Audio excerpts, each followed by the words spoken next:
Kim Chiu, pang-global ang atake, spotted sa pansit sa Hong Kong.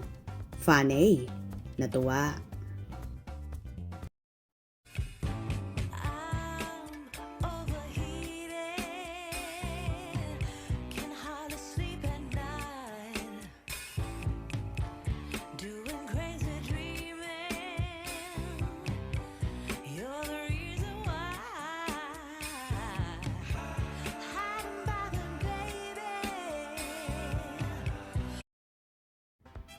Pang-global na talaga.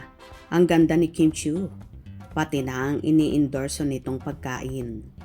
Isang netizen ang nag-post sa kanyang ex account ng larawan ng isang variant ng pansit na spotted sa isang rack sa loob ng grocery.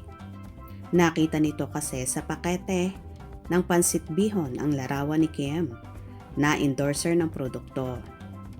Nakaabot na ang pakete ng pansit na bihon sa Hong Kong na ikinagulat at ikinatuwa ng netizen. Say ng fan. Sa salitang Bisaya, Kim na kadri sa mga tindahan ng insect Hong Kong. Hapit na ako.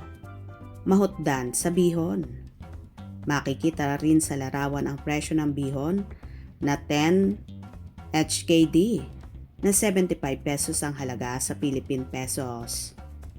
Taong 2019 pa nag-i-endorso ng nasabing pansit brand. Wala pang update kung nananatiling endorser pa nito si Kim. Pero hanggang ngayon, ginagamit pa ang larawan ni Kim sa produkto. Iba talaga ang atake kapag si Kimi na ang nag-i-endorse ng mga produkto. Bukod sa mabenta, abay epektibo rin. Super galing pang mag-endorse ng dalaga at masipag mag-promote ng mga produkto niya. Kaya naman minamahal siya ng mga kumpanya na ini-endorso niya. Isa nga si Kim sa may pinakamaraming ini-endorso ng mga produkto, pagkain at kung ano-ano pa. Nasulit naman ang pag-i-endorse niya dahil bukod sa palong-palo ang benta, epektibo pa. Iba talaga ang karisma ng isang Chinita princess. O diba, kahit nga ang mga Chekwa at mga tao sa Hong Kong ay sinusuportahan at bumibili rin ng ini-endorsong bihon ni Kimi. More endorsement to come, Chinita princess. Hope you enjoyed.